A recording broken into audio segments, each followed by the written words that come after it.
신을 아버지라고 부르는, 하나님을 아버지라고 부르는 저희들 예배를 받아 주시옵소서. 오늘 우리가 다 아버지 앞에 나왔습니다. 우리가 사람으로 살았고 사람처럼 살았지만 우리의 존재가 신을 근거로 한 존재인 것을 깨닫게 하여 주시옵소서. 그래서 신의 형상으로, 신의 모양으로 회복되어질 수 있도록 도와주시옵소서. 예수님 이름으로 기도드리옵나이다. 아멘. 오늘은 제가 예배 후에 바로 준비하고 군부대 예배를 갑니다. 군부대에서 연락이 와서 두 번째 예배 인도를 하러 가는데, 그래서 오늘 이제 그 찬양단하고 다 부목사님하고 다 함께 가시기 때문에 오늘 3시 기도 마무리는 각자 기도하고 마무리하시면 됩니다. 자, 누가복음 오늘 본문 말씀 보겠습니다. 누가복음 23장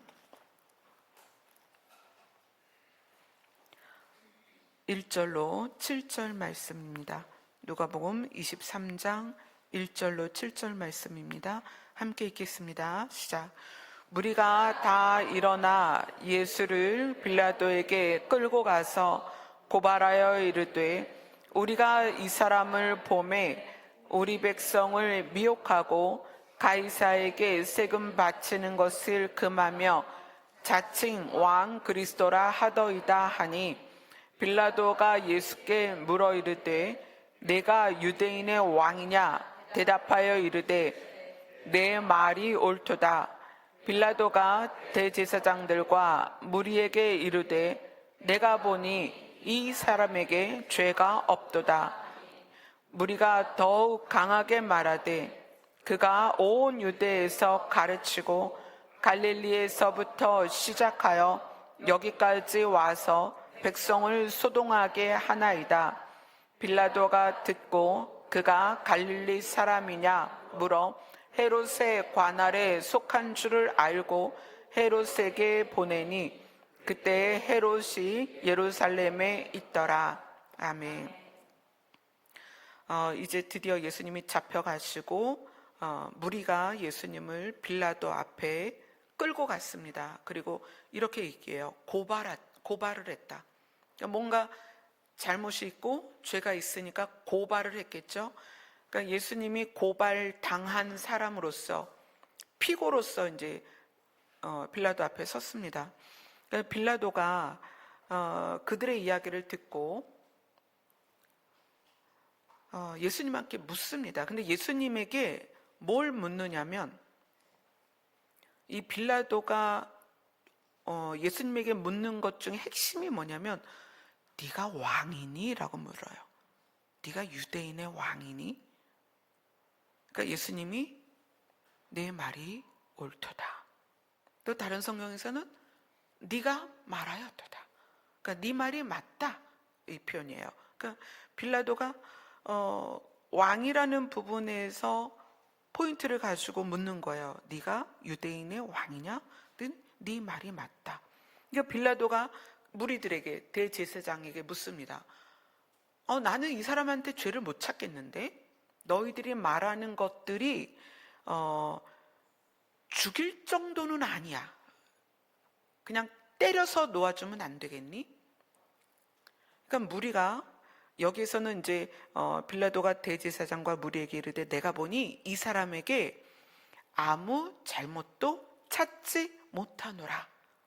그러니까 무리가 더욱 강하게 말하되, 이게 다른 성경에서 뭐라고 얘기하냐면, 더욱 사나워져서 그 사나운 상태로 소리를 질러서 이 사람을 죽여야 된다라고 막 소동을 일으키는 거예요. 근데 이제 그들의 말들 중에 이 사람이 갈릴리에서부터 시작해서 여기까지 말도 안 되는 걸 전했다라는 이야기를 듣고 빌라도가 이 사람이 갈릴리 사람이야? 그럼 그 영역으로 보내야지. 그러니까 빌라도가 상관하고 싶지 않은 거예요. 자기가 볼 때는 죄가 없는 것 같아. 근데 본인이 왕이라고 하잖아요. 그러니까 이 빌라도 입장에서는 찝찝해요. 또 무슨 일이 있었냐면 빌라도의 아내가 꿈을 꾸고 빌라도에게 얘기하거든요. 그 사람한테 손대지 마. 큰일 나. 그 사람 죄가 없어. 그 꿈에 하나님의 계시를 통하여 빌라도의 아내는 빌라도에게 그런 이야기를 하죠. 자, 빌라도는 이 예수님을 상관하고 싶지 않았습니다. 그래서 갈릴리에서부터 왔다 하니 그럼 갈릴리로 보내. 그리고 갈릴리에 보냈는데 그 갈릴리를 다스리고 있는 사람이 누구냐면 헤롯이에요. 그러니까 그 헤롯이 예수님을 만납니다. 그러니까 이 헤롯은 조금 더 다른 방향에서 접근을 해요. 헤롯은 사람들의 소문을 들었습니다. 예수라는 사람이 있는데 그 사람이 베들레헴에서 태어났대. 그 나사렛에서 컸어. 근데 그 사람이 죽은 사람을 살렸대. 38년 된 병자를 일으켰대. 나면서부터 안진뱅이였는데 일어났대. 뭐 이런 온갖 소문을 다 들은 거예요. 그러니까 헤롯이 예수님을 보고 어땠냐면 매우 기뻐했다. 오늘 읽은 본문 8절을 같이 읽겠습니다. 시작. 헤롯이 예수를 보고 매우 기뻐하니 이는 그의 소문을 들었으므로 보고자 한 지 오래였고 또한 무엇이나 이적 행하심을 볼까 바랐던 영고로라. 예수님을 보고 너무 기뻐했어요. 예수님을 보고 기뻐하면 우리와 같은 부류의 사람이 아닐까 하는데 헤롯은 그렇지 않았어요. 헤롯은 무엇을 보고 싶었다? 이적을 보고 싶었다. 그 소문이 자자했던 그 많은 무리를 이끌고 다녔던 도시락 하나 갖고 5,000명을 먹였던 그 이적을 조금이라도 아마 컵에다 물 담아 놓고 이거 포도주로 바꿔줄래? 이랬으면 좋겠다. 그런 마음이었을 거예요. 그래서 예수님을 보고 매우 기뻐서 자기가 들은 소문의 종류 중에 하나라도 이적을 행해줬으면 좋겠다. 이적을 좀 행하지 않을까? 이렇게 생각을 한 거예요. 그래서 여러 말로 이런저런 것을 물었습니다. 그런데 예수님이 어떻게 하셨다? 9절을 같이 읽습니다. 시작. 여러 말로 물으나 아무 말도 대답하지 아니하시니. 우리가 예수님께 접근하는 방식이 사실은 헤롯 같은 접근 방식으로 접근을 했어요. 저 자신이 예전에 어렸을 때 제가 초등학교 때 그런 경험이 있었어요. 시험을 봤는데 너무 못 본 거예요. 초등학교 때 성적표 나오잖아요. 그 시험지 이렇게 채점해 갖고 시험지 채 주잖아요. 50점, 60점, 70점. 선생님이 빨간 색연필 이렇게 줄줄줄 까는 색연필로 채점 딱 해갖고 60 밑에 줄 딱 꺼갖고 주잖아요. 그거를 이제 받아가지고 책상 서랍에 넣고 기가 막힌 거예요. 점수가 너무 안 나와서. 어릴 때였는데도 초등학교인데 걱정이 되는 거예요. 이거를 가지고 부모님을 보여드려야 되냐, 이거를 없었던 사실로 해야 되냐 막 이러면서. 그래서 제가 집에 가기 전에 책상에 손을 얹고 기도를 했어요. 하나님은 이제 성경에 있는 거 그때 들은 주일학교 때 들은 걸 다 동원했어요. 하나님 홍해도 가르시고요, 만나와 메추라기도 주시고요, 또 눈먼 자도 고치시고요, 죽은 사람도 살리셨으니까 이 점수가 바뀌게 해주세요. 여러분 그런 경험 없어요? 저는 그랬었어요. 그래서 그렇게 막 간절히 책상에다 손을 얹어놓고 이제 책상 속에다가 그 시험지들을 넣어놓고 막 그렇게 기도하고 딱 꺼냈는데 점수가 그대로인 거예요. 그래서 그걸 보고 얼마나 충격을 받았는지, 하나님이 내 기도를 안 들어주시네. 이제 그때부터 그 기복적인 게 더 심해졌죠. 내가 뭘 잘못했나? 왜 하나님이 이 기도를 안 들어주시고 성적이 안 바뀌었을까? 그거를 이제 아마 지금 잘 기억은 안 나는데 부모님을 안 보여드렸던 것 같기도 하고 비밀리에 감췄던 것 같기도 하고 그래요. 근데 어쨌거나 헤롯이 우리의 그런 심리로 예수님을 대하는 거예요. 소문을 듣자 하니 여러분 간증 많이 듣잖아요. 그 많은 간증들을 들으면 그런 소망이 생기지 않아요? 우와, 내가 기도 열심히 하면, 성경을 몇 번 통독하면, 금식을 며칠 하면, 작정 기도를 하면, 필사를 몇 권을 하면 그 사람처럼 이런 일이 있지 않을까라는 막연한 기대 있지 않아요? 우리 안에 그런 기대가 있다는 거예요. 헤롯이 그 기대를 안고 예수님을 만났어요. 너무 기쁜 거예요. 그 소문의 주인공을 만나니 얼마나 기뻐요. 우리가 매주 매 시간 교회 문을 열고 들어올 때 우리 안에도 그런 기대가 있다는 거예요. 그런 예수님, 그런 하나님. 새해 아침에 딱 되면 내가 올해는 주를 위하여 주와 함께 어떻게 막 계획을 하고, 이제 2달 있으면 올해도 지나가잖아요. 그러면은 마무리하면서 내가 이런 부분을 하나님과 약속했는데 안 돼서 내가 생활이 좀 어려웠었나, 무슨 일이 안 됐나, 이렇게 생각한단 말이에요. 그러니까 우리의 주를 향한 기대치가 우리의 삶 가운데 있다는 거예요. 근데 그러한 상황에서 헤롯이 예수님에게 물을 때 예수님이 대답을 안 하셨어요.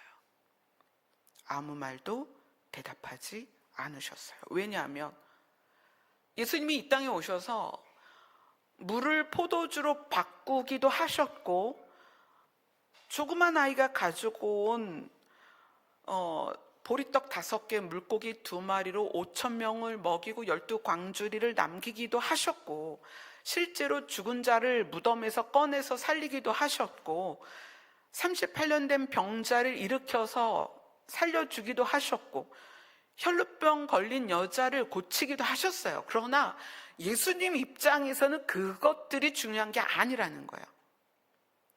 그거는 그 당사자들을 불쌍히 여기고 긍휼히 여기는 마음에서 그들을 도우신 거지, 그것을 하려고 오신 게 아니었다는 거예요. 그럼 뭐예요? 빌라도가 물었을 때 네가 유대인의 왕이냐? 맞다. 내가 그다. 내 말이 옳다. 얘기하시는 거예요. 그 예수님이 이 유대인의 왕이냐라고 물었을 때 반응하신 이유가 뭘까요? 예수님이 진짜로 왕으로 오셨기 때문이에요. 근데 유대인이 거부했죠. 싫어. 너는 나의 왕이 되지 마. 유대인이 거부를 했어요. 그래서 이때부터 예수님이 십자가를 지신 이후에 이 시대가 4,000년 동안 창세부터 예수님이 오실 때까지 유대인의 역사로 하나님이 자기 자신을 드러내셨는데, 예수님을 거부한 이후로 이때부터 지금까지 2,000년 동안은 교회를 통하여 하나님이 자기 자신을 드러내셨습니다. 이게 좀 다르죠. 4,000년 동안은 이스라엘을 통해서 하나님이 자기 자신을 드러냈다면, 이스라엘 백성이 예수님을 거부하고 여기에서 못 박게 하소서, 그리고 진짜로 못을 박아버렸잖아요. 진짜로 죽여버렸습니다. 예수님을 죽이고자 하는 마음 그대로 예수님을 죽여버렸다는 거예요. 그래서 그 이스라엘에게서 예수님이 왕으로 받아들여지지 않았기 때문에 예수님이 부활하시고 나서부터는 무슨 시대가 됐다? 이제는 이스라엘을 향하여 하나님의 일을 계시하시고 하나님을 드러내시는 게 아니라 예수님을 받아들이는 개인을 통하여 하나님이 하나님의 일을 이루어 가십니다. 그 개인을 누구라고 한다? 교회라고 한다. 자꾸 교회 시대 그러면 이 건물의 교회를 말하는데, 이 건물의 교회는 뭐냐면 교회들이 모이는 장소예요. 건물의 교회가 교회다라고 우리가 생각하고 있지만, 사실은 교회들이 연합되어서 교회들이 모이는 장소로서의 건물의 교회가 의미가 있는 거지, 실제적으로는 예수님을 받아들인 그 사람이 교회입니다. 여기에 계신 분 중에 하나님이 믿어지고 예수님이 믿어지면 여러분 자신이 교회입니다. 그래서 하나님이 드러나고 예수님을 드러내시는, 하나님의 계시를 드러내는 존재는 개인입니다. 예전에는 이스라엘이라는 민족과 나라를 통하여 계시하시고 그 나라를 통하여 하나님의 일하심을 증거했다면, 이제는 예수님이 승천하신 이후로 지금까지 2000년 동안에 성경이 필요 없이, 그러니까 성경이 필요 없다는 것은 성경을 다시 쓸 필요가 없이 이것만으로도 충분하고, 그 다음에 개인에게 하나님이 일하시고 하나님을 계시하시고 하나님 자신을 드러내시고 그 다음에 하나님의 역사를 이루어 가셨다는 거예요. 그래서 우리는 사실은 엄밀히 말하자면 나 자신이 성경책 한 권으로도 충분하다는 거예요.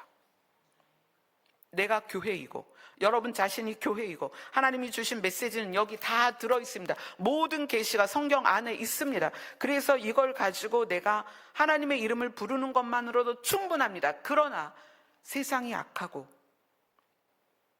우리는 연약하니까 모이는 거예요. 에클레시아 함께 모이는 거예요. 모여서 서로 위로하며 말씀을 나누며, 그리고 어떻게 해요? 서로 손잡아주고 이끌어주고 돕는 그 역할이 교회라는 공동체로서 그 역할을 한다는 거예요. 자, 근데 오늘 빌라도가 예수님을 왕이라고 했을 때 예수님의 그 말에 대답하신 그 근거와 이유를 보겠습니다. 예수님에 대하여 이렇게 얘기합니다. 아브라함의 자손. 근데 그렇게만 말하는 게 아니라 뭐라고 하죠? 다윗의 자손. 다윗이 왕으로서, 예수님이 다윗의 자손인 것은 육의 혈통으로서 정당하게 왕이 될 수 있는 그 왕의 계보에 들어있다는 거예요. 정당성. 예수님을 혈통으로도 왕이라고 부르는 데에 흠이 없습니다. 예수님은 그런 다윗의 자손이세요. 그래서 다윗의 자손이라고 예수님을 부를 때에는 왕으로서의 예수님을 부를 때 다윗의 자손이다라고 이야기를 합니다. 왕은 뭘까요? 왕이 이제 지금은 지구상에 그 군주 국가가 많지는 않지만, 왕이라는 것은 군주 국가, 왕이 리더가 되는 국가에서 백성을 다스리는 우두머리예요. 그 다스린다는 건 뭘까요? 다스린다는 것은 보호하고, 그죠? 보호하고 그 다음에 보살피고 돕고, 그래서 어떻게 그가 그에게 주어진 삶을 살 수 있도록 통치하는 게 다스리는 거예요. 근데 이 다스린다는 단어가 굉장히 빨리 나오죠. 어디에서 나와요? 창세기에서 나와요. 자, 봅시다. 창세기 1장으로 갑니다.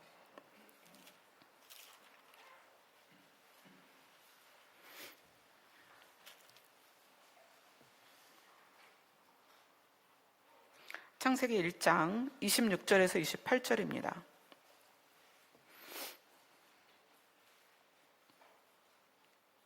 같이 읽습니다. 시작. 하나님이 이르시되 우리의 형상을 따라 우리의 모양대로 우리가 사람을 만들고 그들로 바다의 물고기와 하늘의 새와 가축과 온 땅과 땅에 기는 모든 것을 다스리게 하자 하시고, 하나님이 자기 형상 곧 하나님의 형상대로 사람을 창조하시되 사람 남자 여자를 창조하시고, 하나님이 그들에게 복을 주시며 하나님이 그들에게 이르시되 생육하고 번성하여 땅에 충만하라, 땅을 정복하라, 바다의 물고기와 하늘의 새와 땅에 움직이는 모든 생물을 다스리라 하시니라. 하나님께서 사람을 창조하셨는데 창조의 목적이 무엇이냐면, 그러니까 하나님이 세상을 바라보시는 시각으로, 하나님이 세상을 바라보시는 시각은 다스리는 거예요. 그들이 잘 지내도록, 잘 살도록. 근데 그것을 사람에게 위임하셨죠. 나의 형상과 나의 모양대로 사람을 만들어야 되겠다. 그리고 사람을 만들어서 그들에게 이야기를 하십니다. 온 땅과 땅에 기는 모든 것을 다스리게 하자. 그리고 그들이 만들어졌을 때 그들에게 명령을 하십니다. 바다의 물고기와 하늘의 새와 땅에 움직이는 모든 것, 땅에 움직이는 모든 생물을 다스리라, 이렇게 말씀하셨어요. 그게 아담과 하와가 받은 명령이고 아담과 하와가 인간으로서 해야 될 일입니다. 그런데 다스리는 것이 무엇이냐면 보살피고 보호하고 돕는 것이에요. 이것에 조금 더 강한 어감이 지배죠. 지배한다. 그 지배는 상대가 복종을 하기를 원하는 걸 전제로 하는 거예요. 너가 나에게 복종해야 돼. 내가 너를 다스릴 거야. 그러니까 복종을 전제로 할 때 지배라는 단어를 써요. 근데 사실 다른 성경은 지배라고 나와요. 너희가 지배해라. 근데 우리나라 성경은 다스린다라고 표현하죠. 다스린다는 것은 하나님께서 하나님의 형상이 아니면 바르게 다스릴 수 없기 때문에 인간을 만들 때 하나님의 형상을 넣어준 거예요. 그게 뭐다? 하나님의 성품이다. 하나님의 성품만이 생명을 살릴 수가 있습니다. 그래서 아담과 하와에게 하나님의 성품을 넣어서 땅에 있는, 하늘에 있는, 바다에 있는 모든 것을 다스리라고 명령하셨어요. 근데 그들이 선악과를 먹으면서 죄가 들어왔죠. 그 이후로 세상은 어떻게 됐다? 저주받은 세상에다가 그들이 죄가 들어와 있는 상태에서 자기의 좋은 대로 다스리기 시작하는 거예요. 파헤치고 자르고 태워버리고 죽이고 없애고 오염시키고. 그래서 지금 세상이, 그때로부터 6,000년이 지난 지금 세상이, 과학자들도 이 지구가 거주불능 지구다, 이제 몇 년 못 살 것이다, 이 상태로 파괴가 된다면, 그러니까 하나님의 형상대로 지음받은 상태에서 다스렸어야 되는데 죄가 들어온 상태에서 세상을 다스리기 시작하니까 어떻게 됐어요? 세상이 망가지고 있다.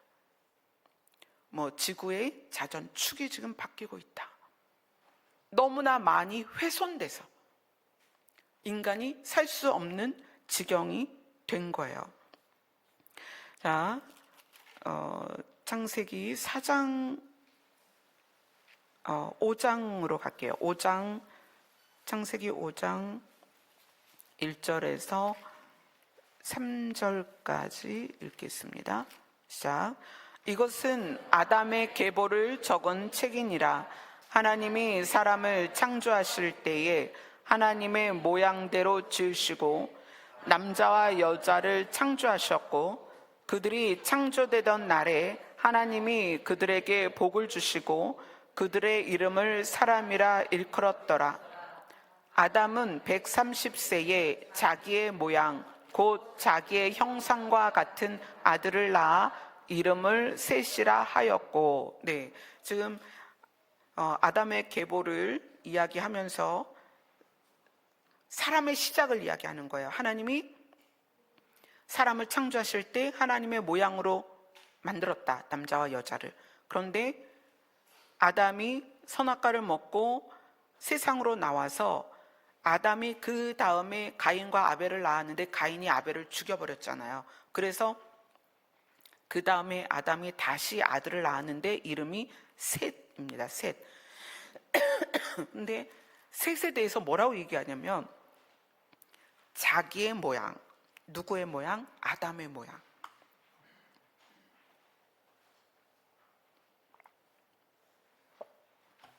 아담이 130세에 자기의 모양 곧 자기의 형상 같은 아들을 낳아 이름을 셋이라 했는데, 셋은 대신 주셨다라는 뜻이에요. 그러니까 아벨 대신 셋을 주셨다는 뜻이에요.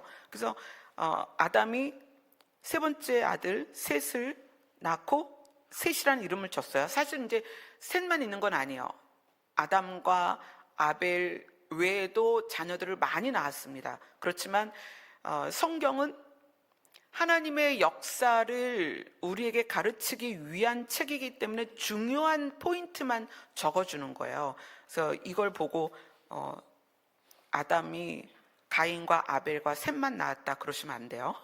이 셋이란 뜻은 대신 주셨다. 누구 대신? 아벨 대신 주셨다. 그 뜻이에요.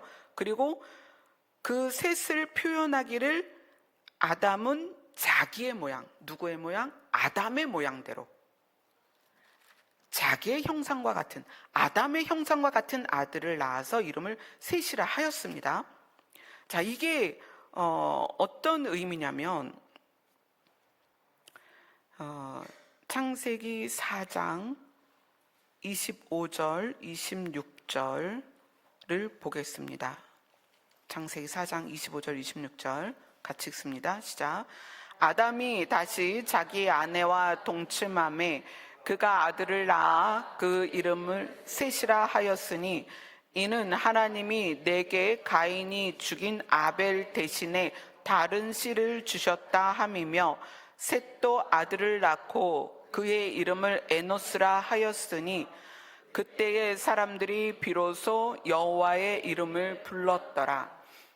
이게 지금 무슨 얘기냐면 아담은 하나님의 형상대로 지음을 받았잖아요. 근데 하나님의 형상, 하나님의 모양대로 지음을 받았고 하나님의 성품을 받은 사람인데 죄 가운데 들어가서 그 다음에 자기의 자녀를 낳을 때는 자기 모양대로 낳았다는 거예요. 그럼 무슨 얘기일까요?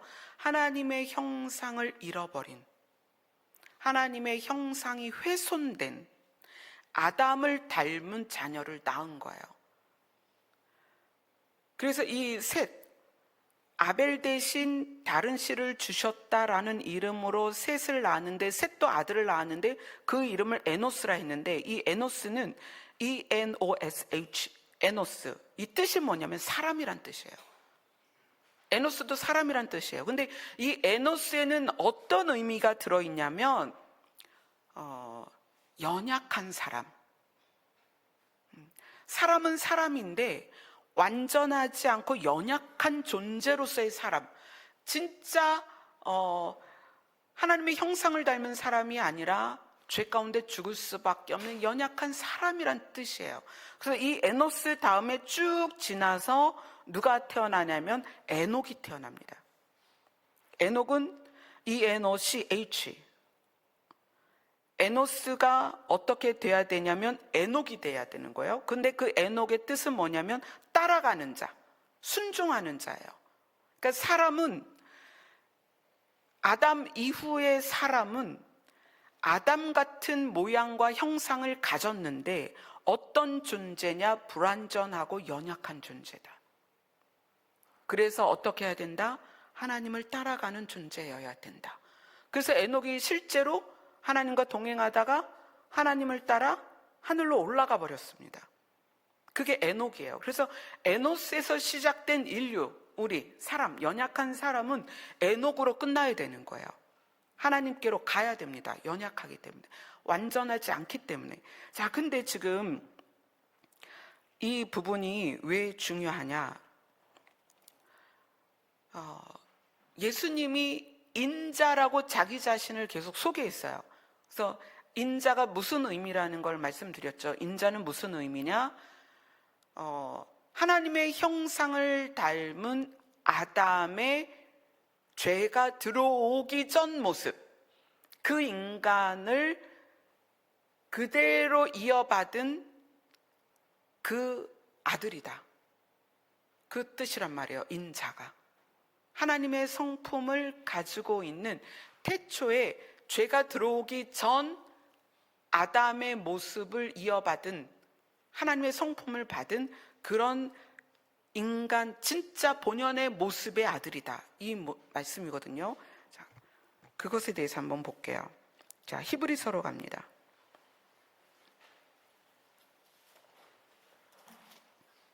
히브리서 1장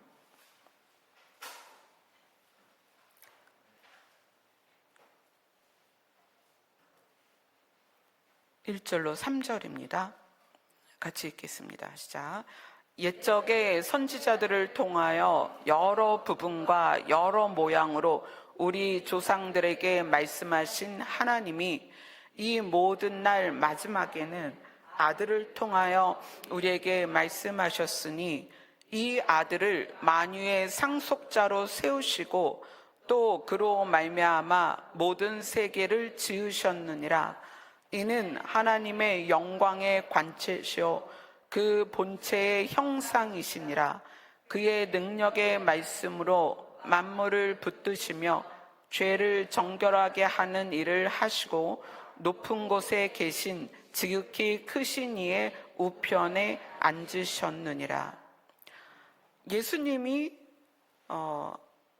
태초에 세계를 지으실 때도 계셨고 그 다음에 하나님으로부터 만유를 상속받는 자로 이 땅에 오셨고, 그런데 그분은 하나님의 영광의 광채시요 그 본체의 형상이라. 이 말이 무슨 얘기냐면 예수님은 그분 자체의 정확한 형상이다, 이 얘기예요. 하나님이 아담을 만들 때 나의 모양과 형상대로 아담을 만들어야 되겠다 그러고 만드셨잖아요. 그런데 아담이 그걸 잃어버렸습니다. 근데 히브리서에서 예수님에 대하여 설명할 때 예수님은 하나님의 영광의 광채시요 하나님 자체의 정확한 형상이다라고 얘기하는 거예요. 그 본체의 형상이다. 이 즉 굉장히 중요한 이야기예요. 예수님은 그 본체의 형상이다. 그분 하나님 자체, 하나님의 정확한 형상이다. 그렇게 얘기하시는 거예요. 자, 그 다음에 고린도 후서로 갑니다.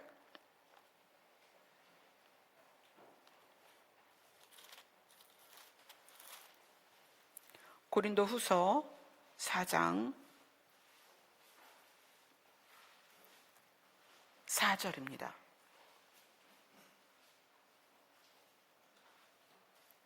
고린도후서 4장 4절 같이 읽습니다. 시작.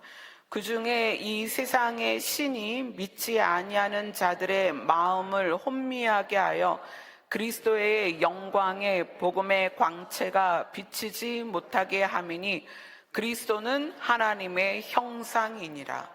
아멘. 아담이 하나님으로부터 받은 하나님의 형상, 하나님의 모양을 잃었습니다. 잃고 그리고 우리는 그 아담의 형상대로 지금 살고 있는 거예요. 우리는 아담의 모양대로 이 땅에서 살고 있습니다. 그래서 불완전하고 연약하고 죄를 짓고 죄 가운데 있습니다. 그런데 우리를 살리기 위해서 오신 예수님은, 그래서 둘째 아담이다 이렇게 표현해요. 그 예수님은 누구시냐면 너무나도 정확한 하나님의 형상이다. 그리고 그 하나님의 형상을 훼손하지 않으시고 그래서 예수님이 십자가에서 다 이루었다.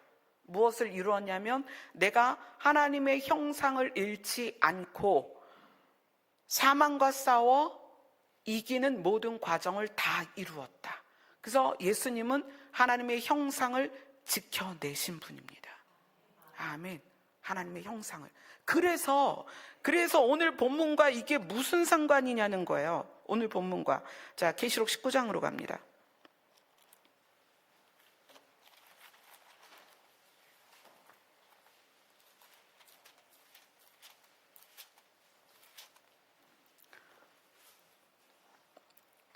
계시록 19장 11절부터 16절까지입니다. 같이 읽습니다. 시작. 또 내가 하늘이 열린 것을 보니 보라 백마와 그것을 탄 자가 있으니 그 이름은 충신과 진실이라. 그가 공의로 심판하며 싸우더라. 그 눈은 불꽃 같고 그 머리에는 많은 관들이 있고 또 이름 쓴 것 하나가 있으니 자기밖에 아는 자가 없고 또 그가 피 뿌린 옷을 입었는데 그 이름은 하나님의 말씀이라 칭하더라. 하늘에 있는 군대들이 희고 깨끗한 세마포 옷을 입고 백마를 타고 그를 따르더라. 그의 입에서 예리한 검이 나오니 그것으로 만국을 치겠고 친히 그들을 철장으로 다스리며 또 친히 하나님 곧 전능하신 이의 맹렬한 진노의 포도주 틀을 밟겠고 그 옷과 그 다리에 이름을 쓴 것이 있으니 만왕의 왕이요 만주의 주라 하였더라. 아멘. 빌라도가 예수님을 향하여 네가 왕이냐? 네 말이 맞다. 나는 왕이다. 나는 이 땅에 기적을 행하러 온 것도 아니고 너희들을 먹이러 온 것도 아니고 너희들의 흥미를 위해서 온 것도 아니고 너네 신세를 좋게 하기 위해서 온 것도 아니다. 나는 왕을 이루기 위해서 왔다. 그 예수님께서 이 땅에 다시 오실 때에는 만왕의 왕이요 만주의 주로 오셔서 무엇을 하신다? 다스리며 다스리시겠다는 거예요. 그런데 아담 이후로 훼손된 하나님의 형상인 우리는 누구를 다스리든지 절대 하나님의 마음으로 다스리지 못합니다. 그것이 부모 자식 간에서도 그래요. 부모도 자녀를 향하여 욕심이 있어요. 내 뜻을 이루고자 하는, 내 만족을 위한. 부부 사이는 더하죠. 아내는 남편을 향하여, 남편은 아내를 향하여 내 만족을 위해서 일했으면 좋겠어. 네가 돈 좀 많이 벌었으면 좋겠어. 네가 예뻤으면 좋겠어. 다 자기 만족을 위해서. 자녀는 부모를 더 못하죠. 우리가 하나님의 형상을 잃었기 때문입니다. 우리의 진심 안에 하나님의 진심이 들어있지 않기 때문에 우리가 누구를 다스리든 그 안에 계산이 섞였다는 거예요. 누구를 위한 계산? 나를 위한 계산. 아무리 글로벌하게 무슨 선을 행하고 좋은 일을 하고 뭐 표창장을 받고, 그러나 엄밀히 따져서 그 깊은 속에 들어가면 다 자기를 위한 거예요. 자기 만족, 자기의 보람. 안타깝죠. 왜요? 하나님의 형상을 잃어버렸기 때문에. 그래서 완전한 하나님의 형상인 예수 그리스도가 이 세상을 다스려야 되는 거예요. 무엇으로? 만왕의 왕으로, 만주의 주로. 그분이 다스리러 오시는 거예요. 그것을 재림이다 라고 하는 거예요. 예수님이 초림하실 때에 동방 박사들이 지나가다가 별을 연구하면서 본 거예요. 저 별은 신기한 별이다. 저 별이 저렇게 움직일 수가 없는데 도대체 저 별이 왜 저렇게 떴지? 늘 별은 패턴이 있습니다. 운행하는 패턴이 있어요. 근데 그 패턴을 벗어난 별을 발견했기 때문에 동방 박사들이 별을 따라 갔더니 거기서 누구를 만나요? 아기 예수를 만났다는 거예요. 그 아기 예수님이 왕인 걸 알고 그분에게 황금과 유향과 모략을 드립니다. 왕으로서 대접을 하는 거예요. 근데 그 예수님이 다시 오실 때는 왕권을 가지고 오신다는 거예요. 다스리기 위해서. 만왕의 왕으로, 만주의 주로. 그러면 예수님이 다스려 오시는 것과 우리는 또 무슨 상관이냐는 거야. 이 상관이 있어야 될 거 아니에요. 빌라도가 예수님을 향하여 네가 왕이냐 그랬을 때 네 말이 맞다. 네가 그렇게 말했구나. 내가 왕이다. 그리고 성경은 예수님이 다시 오실 때 만왕의 왕이요 만주의 주로 오시는데, 그럼 우리는 그 왕과 무슨 상관이 있냐는 거예요. 자, 계시록 2장으로 갑니다.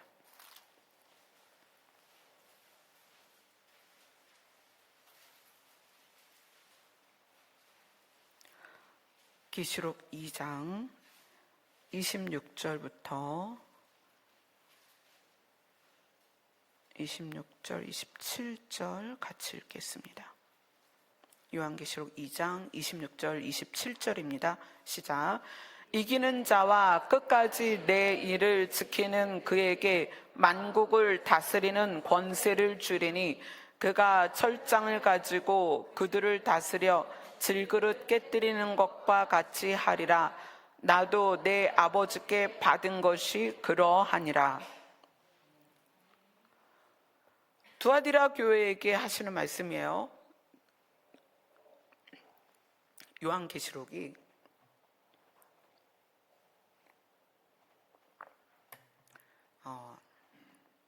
세 부분으로 나뉘면 1장에서 3장까지는 교회 시대에 대한 말씀이에요.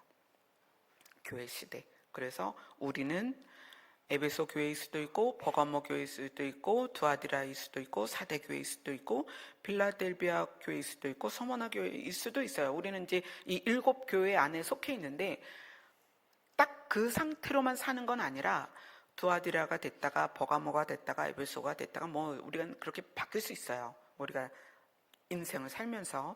근데 요한계시록은 1장에서 3장까지 교회 시대를 이야기하고요. 계시록 끝에 20, 21, 22까지는 천년왕국과 새하늘과 새 땅을 얘기해요. 그리고 그 사이에는 이 땅에 있을 7년 동안의 일을 이야기를 해주고 있어요.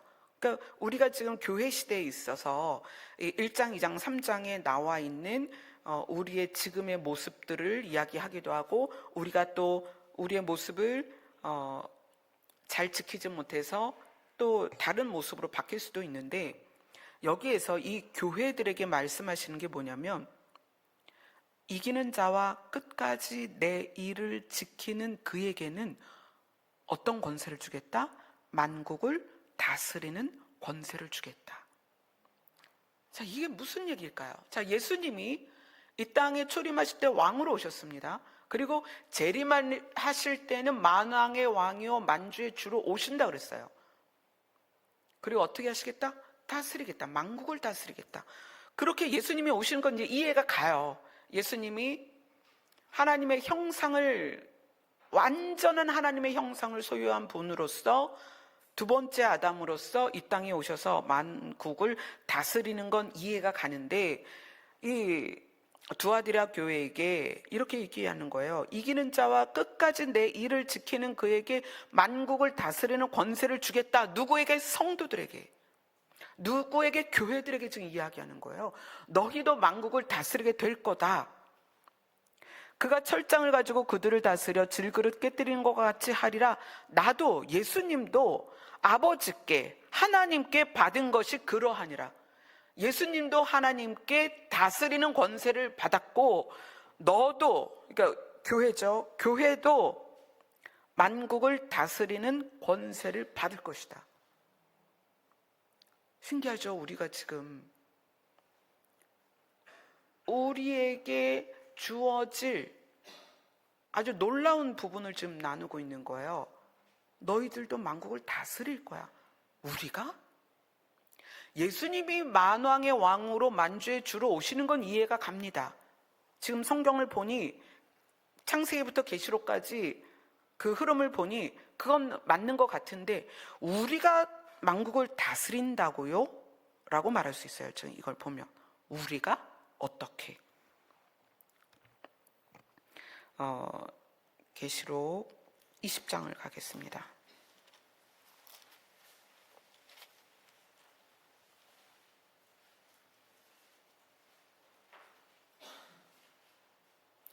(20장 4절에) 보면 20장 4절 마지막에 뭐라고 나와요? 그리스도와 더불어 천년 동안 왕 노릇하리니. 자, 6절을 보세요. 6절 마지막이 뭐라고 얘기해요? 천년 동안 그리스도와 더불어 왕 노릇하리라. 자, 예수님은 왕으로 오세요. 왕이니까 당연히 왕으로서 다스리는 일을 하시겠죠. 왕으로서 일하시는 거예요. 그런데 우리에겐 뭐라고 얘기하냐면 그리스도와 더불어 왕 노릇할 거다. 이거 되게 재밌는 표현인데, 왕 노릇. 역할극을 할 때 그렇게 하잖아요. 소꿉장난 할 때. 네가 엄마 역할해. 나는 아빠 역할 할게. 그러면서 그 역할을 하잖아요. 그러면은 마치 아빠처럼, 엄마처럼 아이들이 해요. 근데 우리에게 뭐라고 말하냐면 왕 노릇 할 것이다. 그거를 2번이나 이야기를 하는 거예요. 1000년 동안, 심지어 1000년 동안 왕 노릇 할 것이다. 1000년 동안 그리스도와 더불어 왕 노릇 할 것이다. 그리스도는 왕으로 오시고 우리는 왕 노릇 한다는 거예요. 우리가? 너무 신기하죠? 너무 신기해요. 지금 이 계시록을 통해서 우리가 봐야 되는 거는, 우리는 현재는 계시록 1장에서 3장 안에 포함되어 있습니다. 교회 시대예요. 교회 시대. 그리고 7년 동안 있을 일들이 쭉 나오고, 이거는 이제 다니엘서에 말하는 마지막 한 일이죠. 그거에 대한 내용이 나오고, 계시록 20, 21, 22는 20장은 천년 왕국에 대해서, 21장, 22장은 우리가 그렇게 나누고 있는 새하늘과 새 땅에 대한 내용이에요. 근데 우리가 새하늘과 새 땅에 가기 위해서 꼭 거쳐야 되는 1000년이 있다는 거예요. 그 1000년이 뭐다? 예수님이 왕으로서 다스리고 우리가 왕 노릇하는 1000년이다. 그래서 1000년을 뭐라고 부른다? 1000년 왕국이다. 이렇게 표현하는 거예요. 옛날 이야기 같죠? 여러분이 이 1000년 왕국에 대해서 얼마나 들어보셨는지 모르겠어요. 근데 이 부분이 우리가 반드시 거쳐야 되는 과정이기 때문에 여러분이 반드시 아셔야 돼요. 그래서 1000년 왕국에 대해서 몇 가지를 이제 앞으로 나눌 텐데, 자, 그 근거를 한번 볼게요. 누가복음 19장입니다.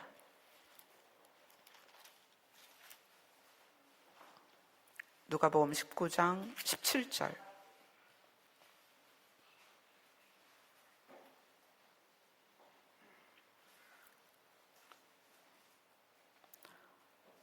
누가복음 19장 17절 같이 읽습니다. 시작. 주인이 이르되 잘하였다 착한 종이여, 내가 지극히 작은 것에 충성하였으니 10고을 권세를 차지하라 하고, 그 다음에 19절입니다. 같이 읽습니다. 시작. 주인이 그에게도 이르되 너도 5고을을 차지하라 하고.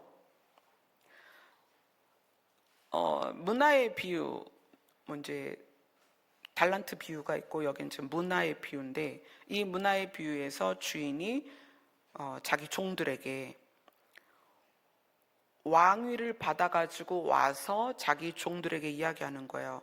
네가 충성됐기 때문에 10고을을 다스리는 권세를 내가 너에게 줄게. 또 어떤 종에게는 내가 너에게 5고을 다스리는 권세를 줄게. 이런 이야기예요. 그러니까 이것이 그냥 비유로 끝나는 것이 아니라 우리가 반드시 가게 되는 나라가 있어요. 그러니까 우리는 천국을 바라보고 있고 새하늘과 새 땅을 바라보고 있지만, 성경에서는 역사적으로 반드시 거치는 기간이 있는데 그것이 1000년 왕국이다. 예수님이 1000년 왕국에서 왕으로서 다스릴 것이고 너희는 왕 노릇을 할 것이다. 그래서 우리한테 뭐라고 그러죠? 너희가 왕 같은 제사장이다, 이런 얘기 하잖아요. 왕 노릇을 하게 될 것이다. 10고을을 다스리거나 5고을을 다스리거나 너희들에게 그런 권세가 주어질 것이다. 호기심이 생기지 않아요? 자, 천년 왕국과 새하늘과 새 땅의 차이가 좀 있어요. 한번 볼게요. 계시록에 가면 천년 왕국은 예수님이 다스리시는, 왕으로서 다스리시는, 그래서 성도들은 왕 노릇을 하죠. 근데 새하늘과 새 땅은 어떤 특징이냐면 21장 3절을 보면, 요한계시록 21장 3절 같이 읽습니다. 시작.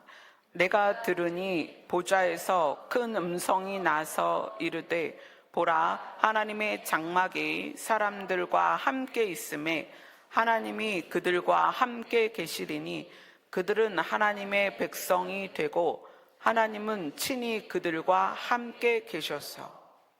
여기서 함께라는 단어가 3번 나와요. 누가 함께 계시다? 하나님이 함께 계시다. 천년왕국은 예수님이 만왕의 왕, 만주의 주로서 다스리는 세계이고, 그 천년왕국이 지나서 새하늘과 새 땅이 되면 3번이나 강조하는 누가 함께 계시다? 하나님이 함께 계시다.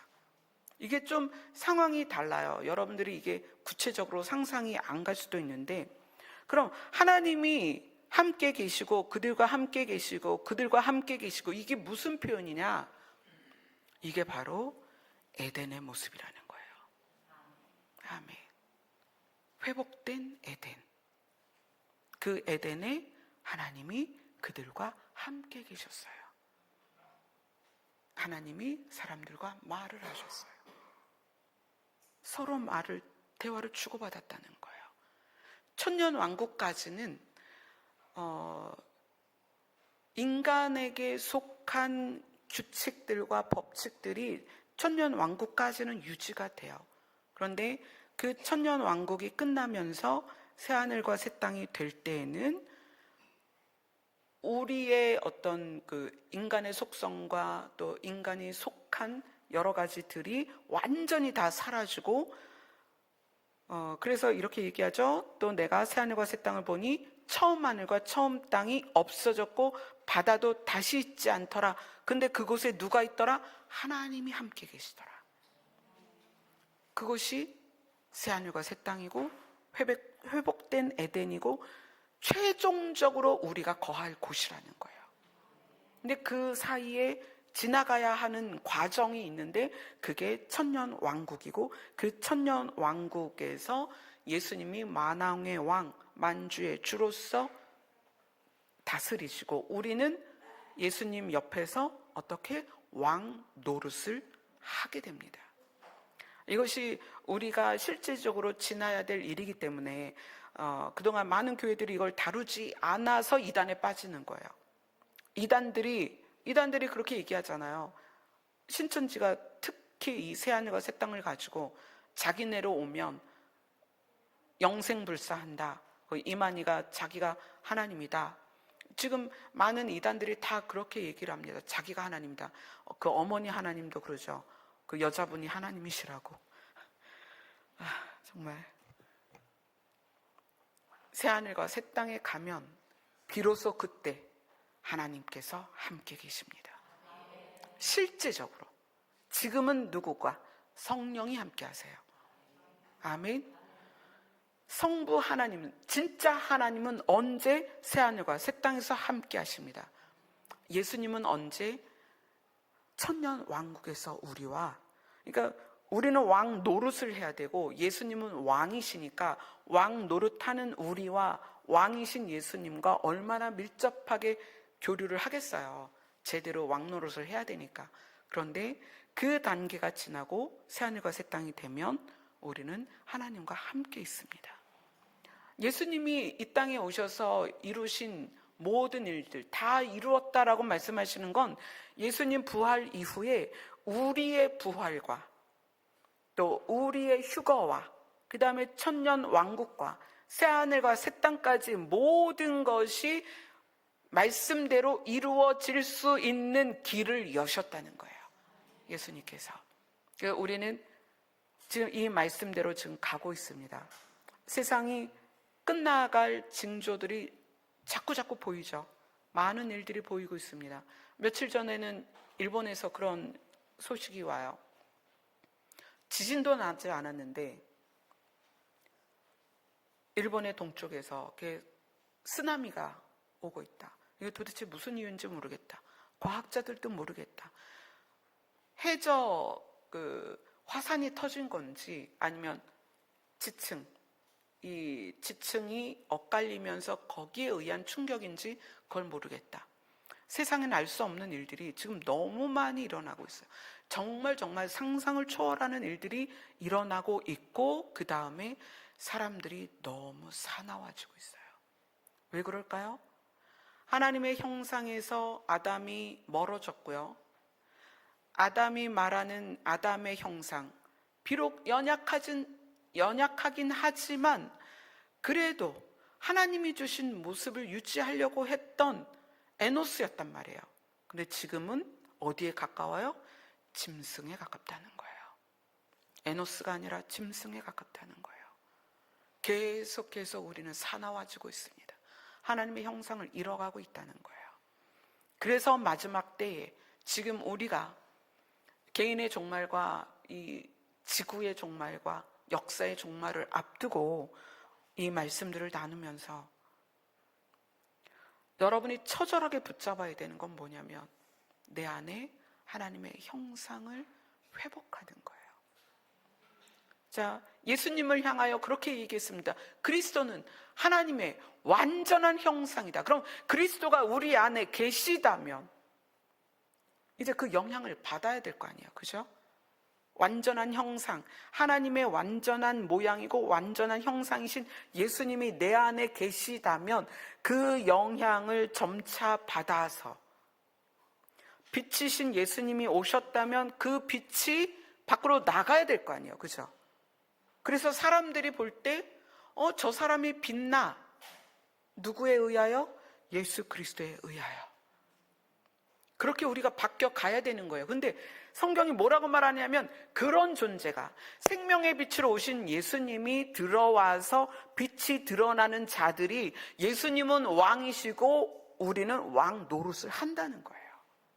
아멘. 왕 노릇을 하기 위해서 이렇게 하라는 게 아니라, 예수님이 내 안에 계시면 우리는 그렇게 되게 되어 있습니다. 그런데 그래서 우리가 자기 자신을 봐야 되는 거예요.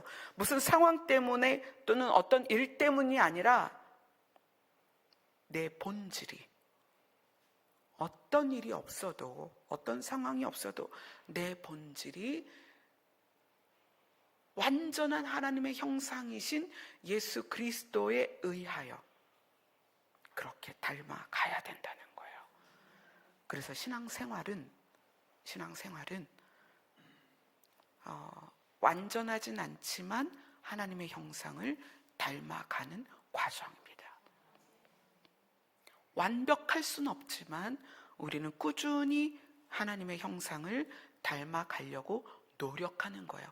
그렇게 한 자들이 완벽해져서가 아니라 그런 자세로 이 땅을 살아가는 자들이 어떻게 한다? 나중에 왕 노릇을 한다. 아멘. 이 말씀들이 여러분들에게는 생소하고 어려울 수 있어요. 그러나 성경이 우리에게 지금 알려주고 있는 말씀이고, 이미 2000년 전에 기록되어서 우리에게 이것을 깨달으라고 지금 우리가 이 과정을 가고 있습니다. 우리 안에 예수님과 함께 왕노릇하는, 그래서 여러분 다 왕노릇하는 분들이 됐으면 좋겠어요. 아멘.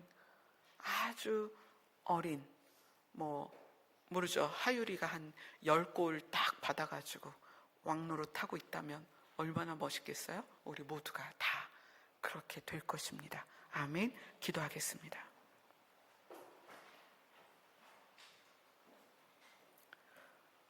하나님의 영광의 광채를 입으신 주님께서 그 빛을 우리에게 비추시고, 우리 또한 그 빛을 드러내며 최종적으로는 예수님과 함께 다스리는 왕노릇하게 될 거라고 성경이 말씀하고 있습니다.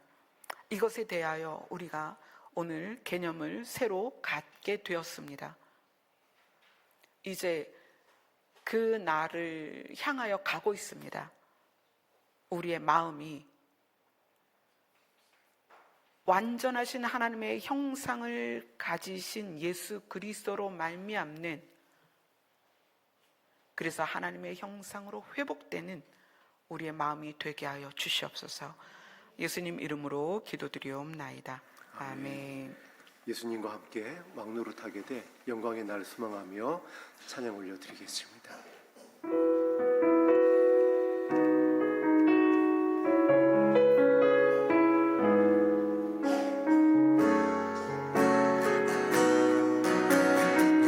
예수님을 기다립니다.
매일이 참 많은 일들이 있어요.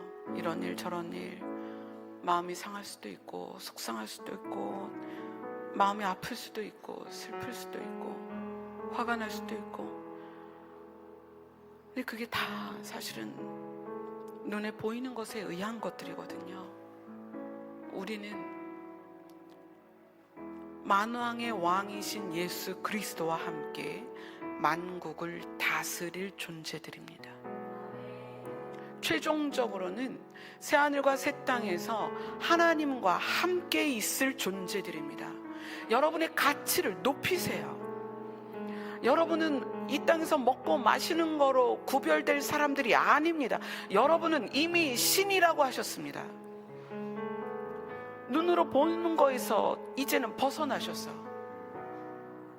만국을 다스릴 자로서 신과 동등하게 함께 있을 자로서 그것이 어떻게 한다? 세상을 이긴다. 아멘.